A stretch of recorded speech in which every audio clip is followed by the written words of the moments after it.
Hi friends, ఎలా ఉన్నారు? Finance expert PV Subrahmanyam గారు ఒక ఇంటర్వ్యూలో ఏమన్నారంటే, పెళ్లికి ముందే డబ్బు గురించి, ఫైనాన్సెస్ గురించి మాట్లాడుకోకుండా ఉంటే పెళ్ళైన తర్వాత చాలా గొడవలు అవుతాయని. కాన్సాస్ యూనివర్సిటీ వాళ్ళు చేసిన రీసెర్చ్లో ఏం తెలిసిందంటే, పెళ్ళైన వాళ్ళు ఎక్కువగా గొడవ పడటానికి మెయిన్ రీజన్ డబ్బే. మన ఇండియన్ రీసెర్చ్లో కూడా తెలిసింది ఏంటంటే, డబ్బు స్ట్రెస్ వల్ల చాలామంది కపుల్స్లో ఎమోషనల్ ఇంటిమసీ తగ్గిపోతుంది, ఒకరి మీద ఒకరికి ట్రస్ట్ తగ్గిపోతుంది అని.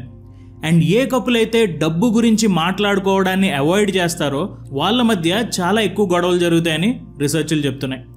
మనీ ఫర్ కపుల్స్ అనే పుస్తకంలో రైటర్ రమిత్ ఏమంటారంటే, చాలామంది కపుల్స్ వాళ్ళ జీవితం గురించి, పిల్లల గురించి, వాళ్ళ పెంపుడు కుక్క పేరు గురించి మాట్లాడుకుంటారు, కానీ డబ్బు గురించి మాట్లాడుకోరు.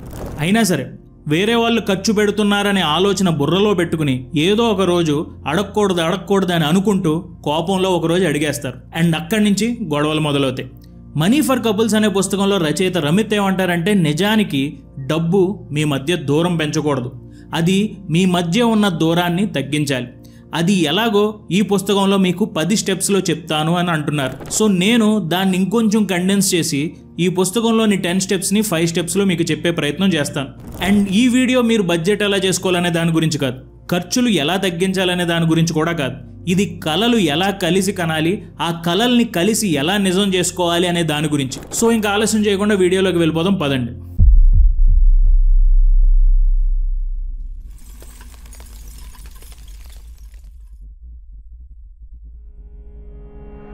Couples should start talking about money. డబ్బు గురించి మాట్లాడడం అనగానే మనకు వెంటనే ఒక పెద్ద ఆర్గ్యుమెంట్ గుర్తుకొస్తుంది. జస్ట్ ఒక్కసారి డబ్బు గురించి కూర్చుని మాట్లాడితే చాలు అని అనుకుంటాం, కానీ నిజానికి ఒక్కసారి డబ్బు గురించి మాట్లాడితే సరిపోదు. డబ్బు అనేది చాలా ముఖ్యమైన విషయం, దీని మీద ఎంత ఎక్కువగా మాట్లాడుకుంటే అంత మంచిది. అండ్ గుర్తుంచుకోండి, డబ్బు గురించి మాట్లాడటం అనేది నిజంగా ఈజీ కాదు, ఇదొక స్కిల్. స్లోగా ఈ స్కిల్ని మీరు పెంచుకోవాలి. బైక్ నేర్చుకునే టైంలో ముందు కొంచెం కంగారు పడతాం, కానీ ప్రతిరోజు తోలి ఎక్స్పర్ట్ అయిపోతాం. సేమ్ డబ్బు గురించి మాట్లాడుతున్నప్పుడు ముందు ఇలాగే ఉంటుంది, మాట్లాడి మనం కూడా ఎక్స్పర్ట్ అవుతాం. సో అందుకే start small and be honest. So మీరు ఇప్పుడు డబ్బు గురించి మాట్లాడదాం అనుకుంటున్నారు మీ పార్ట్నర్తో. ముందు మీరు చేయాల్సింది రాయండి. ఏ పాయింట్స్ ఎలా మాట్లాడాలి అని రాసుకోండి. Savings, insurance, school fees, loans, daily ఖర్చులు, వీటి గురించి మాట్లాడుకోవాలని ముందే రాసుకోండి. ఇలా చేయడం వల్ల ముందు మీకే ఒక క్లారిటీ వస్తుంది. అండ్ మాటలతో మొదలు పెట్టండి. మీరు ఎలా అనొచ్చు అంటే, ఇది కొంచెం మనకి ఇబ్బందిగా ఉండొచ్చు, కానీ మన ఇద్దరం కలిసి దీన్ని ఫిగర్అవుట్ చేయాలి అనే మాటతో మీరు కాన్వర్జేషన్ను ఓపెన్ చేయొచ్చు. అలాగే చిన్న ఖర్చుల గురించి కూడా ఎక్కువగా స్ట్రెస్ చేయకండి. ఇక్కడ 1000 రూపాయలు ఎందుకు ఖర్చు అయింది, అక్కడ 500 ఎందుకు ఖర్చు అయింది అని అడగకండి. ఇది ఎలా ఉంటుందంటే, మీరేదో ఓనర్, వేరే వాళ్ళు మీ సర్వెంట్ అన్నట్టు మారిపోతుంది.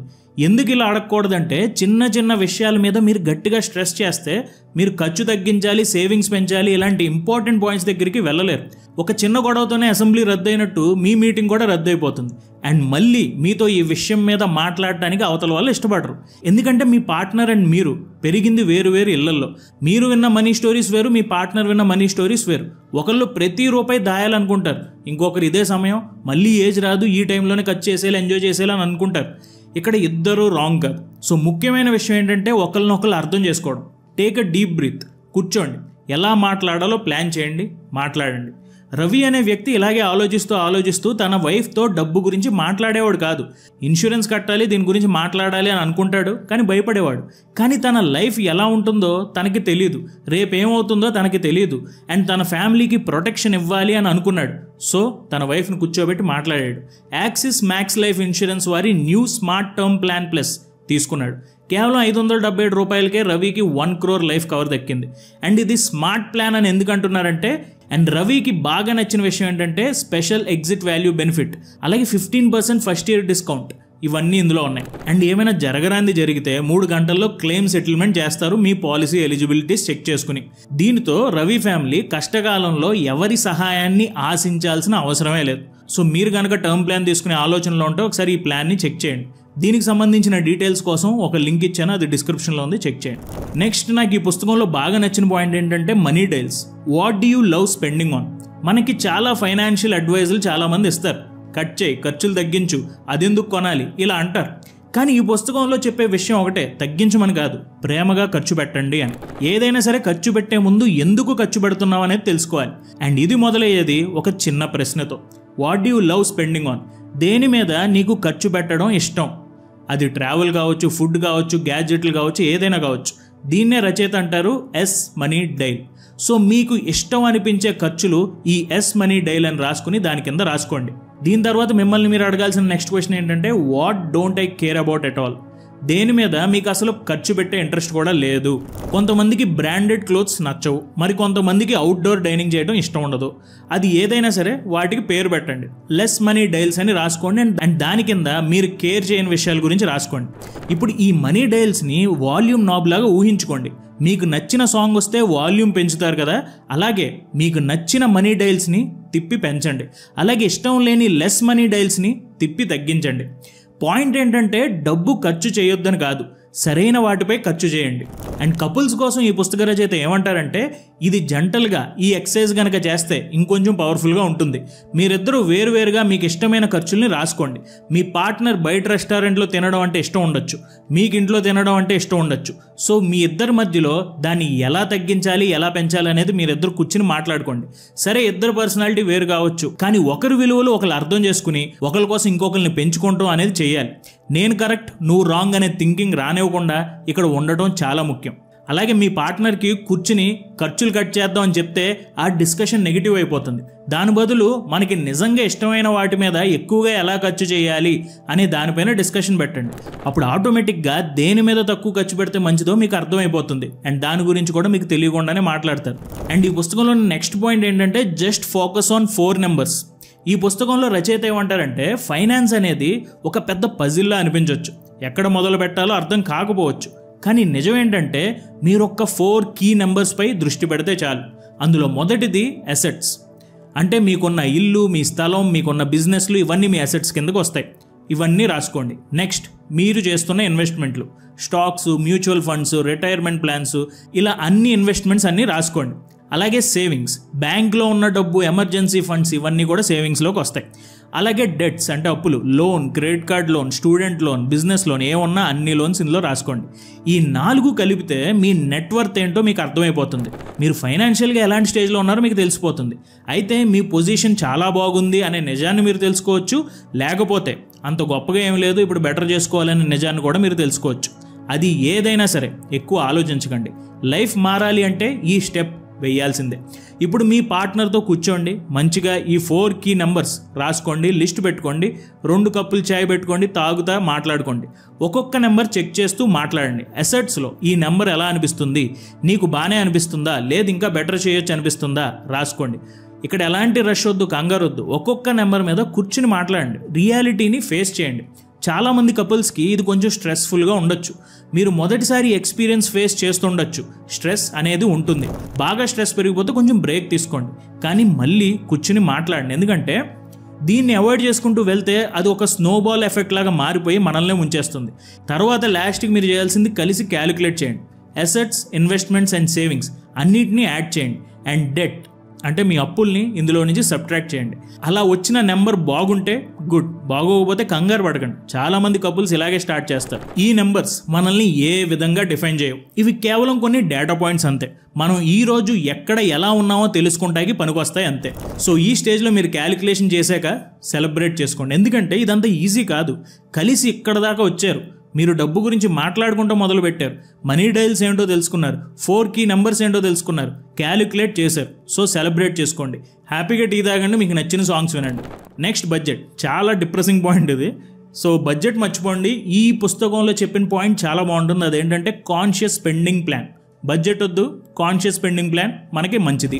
చూడండి, బడ్జెట్ ఉండాలి అని అందరూ చెప్తారు, కొందరు ఫాలో అవుతారు, 2 నెలలు ఫాలో అయ్యాక మానేస్తారు. ఎందుకంటే ఇది చాలా స్ట్రెస్ఫుల్గా ఉంటుంది. ప్రతి ఖర్చుని ట్రాక్ చేస్తూ ఉంటే నిజంగా గిల్ట్ ఫీలింగ్తో ఉండిపోతాం. సో బడ్జెట్కి ఆల్టర్నేటివ్ పెట్టుకోండి. అది ఈ పుస్తకంలో చెప్తున్నారు. అదేంటంటే కాన్షియస్ స్పెండింగ్ ప్లాన్. అండ్ ఇది ఎలా వర్క్ అవుతుంది? ఇందులో మొదటిది ఫిక్స్డ్ కాస్ట్. మీ సంపాదనలో 50% ఈ ఫిక్స్డ్ కాస్ట్లకి ఇవ్వాలి. అంటే మీ ఇంటి లోన్లు, కరెంటు బిల్లులు, బిజినెస్ లోన్లు, గ్రాసరీలు, మీరు బ్రతకడానికి అవసరమైన విషయాలన్నీ ఈ ఖర్చుల్లో పెట్టుకోండి. Next, short term savings. ఇది మీ సంపాదనలో 15% ఉండాలి. అంటే మీరు వెకేషన్ వెళ్దాం అనుకుంటే దానికోసం దాచుకోండి. ఎమర్జెన్సీ ఫండ్ ఇది చాలా ఇంపార్టెంట్, ఇందులో డబ్బులు పెట్టుకోండి. వీటికి ప్లాన్ చేసుకోవాలి. ఈ షార్ట్ టర్మ్ సేవింగ్స్ అనేది మీకు వచ్చే ఎమర్జెన్సీస్కి ఒక కుషన్లా పనిచేస్తుంది. అలాగే మూడోది లాంగ్ టర్మ్ ఇన్వెస్ట్మెంట్స్. మీ సంపాదనలో 10%, ఇది అసలు మీరు టచ్ చేయని డబ్బు అనమాట. కనీసం ఒక 10 ఏళ్ళ దాకా దీన్ని ముట్టుకోరు అన్నట్టు ఉండాలి. ఇన్వెస్ట్మెంట్స్, ఇన్సూరెన్సెస్, స్టాక్స్లో పెట్టడం ఇవన్నీ ఇందులోకి వస్తాయి. అండ్ చివరిగా గిల్ట్ ఫ్రీ స్పెండింగ్, ఇది మీ సంపాదనలో 25% ఉండాలి. మీరు ఇందులో నిజంగా ఇష్టపడే ఖర్చులన్నీ ఉంటాయి. మీ ట్రావెల్, మీ డైనింగ్, మీరు బయటికి రెస్టారెంట్కి వెళ్ళడం, ఫ్రెండ్స్తో కలిసి తిరగడం, హాబీస్, ఈ ఖర్చులు 25%లో ఉంచండి. అండ్ మీరు ఖర్చు పెట్టే ప్రతి రూపాయిని ఆస్వాదించండి. ఈ పుస్తకం చదివి అమెరికాలో ఒక జంట ఇది ఫాలో అయ్యారు. ప్రతి నెల ఒక రోజు కూర్చుని ఈ నెంబర్స్ని వాళ్ళు తెలుసుకునేవాళ్ళు. కరెక్ట్గా ఖర్చు చేస్తున్నామా అని చెక్ చేసుకునేవాళ్ళు. వాళ్ళకి బయట రెస్టారెంట్స్లో తినడం బాగా ఇష్టమైతే ఒకసారి వాళ్ళు కొంచెం ఎక్కువ తిన్నారు. ఒక నెలలో ఆ ఖర్చులు ఎక్కువైనాయి. దాంతో వాళ్ళు కొంచెం ఓవర్ స్పెండ్ చేశారని తెలుసుకున్నారు. దీనితో నెక్స్ట్ మంత్ కొంచెం తగ్గించుకున్నారు. ఎలాంటి గిల్ట్ లేదు, ప్యానిక్ అవ్వాల్సిన పని లేదు. సో మీరు కూర్చుని మీ పార్ట్నర్తో ఈ కాన్షియస్ స్పెండింగ్ ప్లాన్ని తయారు చేయండి. అది ఎలా అంటారా? అది కూడా ఈ పుస్తకంలో చెప్తున్నారు. జస్ట్ 2 కాన్వర్జేషన్స్తో ఈ కాన్షియస్ స్పెండింగ్ ప్లాన్ని మీరు క్రియేట్ చేసుకోవచ్చు. ఈ కాన్షియస్ స్పెండింగ్ ప్లాన్ కోసం బేవత్సంగా నెంబర్స్ క్రంచింగ్ చేయాల్సిన పని లేదు. ఇది కేవలం 2 కాన్వర్జేషన్స్తో ముగించవచ్చు. మొదటి కాన్వర్జేషన్లో స్పీడ్ అనేది ముఖ్యం. బ్యాంక్ స్టేట్మెంట్స్ ఏం పెట్టుకోక్కర్లేదు. ఒక చిన్న క్విక్ ఎస్టిమేషన్ వేయండి. మీకు నెలకి ఎంత వస్తుంది, మీకున్న అప్పులు తీర్చేగా మీ జీతం ఎంత మిగులుతుంది అనేది రాసుకోండి. ఆ ఇన్కమ్ని 4 కేటగిరీస్గా బ్రేక్ చేయండి. Fixed cost, short term savings, long term investments and guilt free spending. ఈ 4 కేటగిరీస్లో మీకు వచ్చే ఇన్కమ్ని డివైడ్ చేయండి. ఇక్కడ రచయిత ఏమంటారంటే కరెక్ట్గా నెంబర్ వేయాల్సిన పని లేదు, ఎస్టిమేట్ చేసి వేయండి. ఇదేమీ తప్పు కాదు. కరెక్ట్గా ఉండాలని కంగారు పడి మొత్తానికి మానేస్తాం. అదే ముందు ఒక రఫ్ ఎస్టిమేట్ వేస్తే ప్రొసీజర్లోకి ముందు వెళ్ళిపోతాం.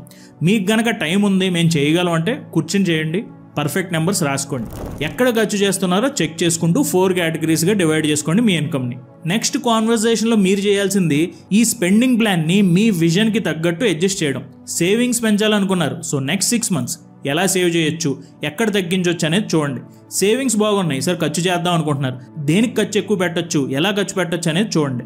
మీరు సంపాదించే ప్రతి రూపాయికి ఒక పర్పస్ ఉండేలా చూసుకోండి. అయితే మీరు సంపాదించిన రూపాయి సేవింగ్స్కి వెళ్ళాలి, లేకపోతే మీ ఖర్చులకి, మీకు నచ్చే ఖర్చులకి వెళ్ళాలి. ఖర్చులు అక్కర్లేదు, లోన్స్కి వెళ్ళాలంటే అది కూడా మంచిదే. సో ప్రతి రూపాయికి పర్పస్ ఉండేలా చూసుకోండి. అండ్ గుర్తుంచుకోండి, ఇక్కడ కాన్వర్జేషన్స్ ఎప్పుడు కూడా ఖర్చు చేయగానే రెస్ట్రిక్షన్స్ పెట్టుకోవడానికి కాదు, ఖర్చు దేనికి చేస్తున్నామో తెలుసుకోవడానికి. అవసరమైతే ఇంకా ఖర్చు పెట్టచ్చా లేదా అనేది తెలుసుకోవడానికి. డబ్బు మీకోసం పని చేస్తుందో లేదో తెలుసుకోవడానికి. సో ఇప్పుడు మనం వీడియో ముగించే టైం వచ్చేసింది. ఒక క్విక్ రివిజన్ చేసుకుని వీడియోని ముగించేద్దాం. Couples should start talking about money. ముందు ప్రతి కపుల్ డబ్బు గురించి నాన్ జడ్జిమెంటల్గా మాట్లాడటం మొదలు పెట్టాలి. Money dials, what do you love spending on? మీ ఎస్ మనీ డైల్స్ ఏంటి, మీ లెస్ మనీ డైల్స్ ఏంటి అనేది చూడండి. అంటే మీకు నచ్చే ఖర్చులు ఏంటి, నచ్చని ఖర్చులు ఏంటి అనేది రాసుకోండి. నచ్చే ఖర్చులు పెంచండి, అవసరం లేదు అనే ఖర్చులను తగ్గించండి. Just focus on 4 numbers. ముందుగా assets, investments, savings and debts. ఈ 4 కనుక రాసుకుంటే మీ ప్రెజెంట్ మనీ స్టేటస్ ఏమిటో మీకు అర్థమైపోతుంది. కాన్షియస్ స్పెండింగ్ ప్లాన్, మీ ఫిక్స్డ్ కాస్ట్, మీ సంపాదనలో 50% దీనికి ఇవ్వండి. షార్ట్ టర్మ్ సేవింగ్స్, మీ సంపాదనలో 15% దీనికి పెట్టండి. లాంగ్ టర్మ్ ఇన్వెస్ట్మెంట్స్లో 10%, గిల్ట్ ఫ్రీ స్పెండింగ్కి 25%. ఇది పెట్టి మీకు నచ్చినట్టు అడ్జస్ట్ చేసుకోండి. అండ్ చివరిగా 2 మస్ట్ హ్యావ్ కాన్వర్జేషన్స్. ఇద్దరు కూర్చుని మీ ఇన్కమ్ని 4 కేటగిరీస్గా డివైడ్ చేయండి. నెక్స్ట్ కూర్చుని ఏ కేటగిరీ పెంచవచ్చు, ఏది తగ్గించవచ్చు అనేది ఓపెన్గా డిస్కస్ చేసి ఒక నెంబర్కి రండి. అండ్ ఇది ప్రతి నెలలో ఒక రోజు పెట్టుకోండి, దానికోసం చెక్ చేసుకుంటూ వెళ్ళండి. అండ్ చూడండి, ఇది అనుకున్నంత ఈజీ అయితే కాదు, కానీ మొదలు పెడితేనే మీకు తెలుస్తుంది ఇది ఎంత కష్టమో ఎంత ఈజీనో అని. కానీ మీరు మొదలు పెడతాం అనేది ఇక్కడ చాలా ముఖ్యం. ఎవరు కూడా లైఫ్లో కంఫర్ట్ జోన్లో ఉండి సక్సెస్ అవ్వలేదు, కొంచెం డిస్కంఫర్ట్ చూసాకే సక్సెస్ అయ్యారు.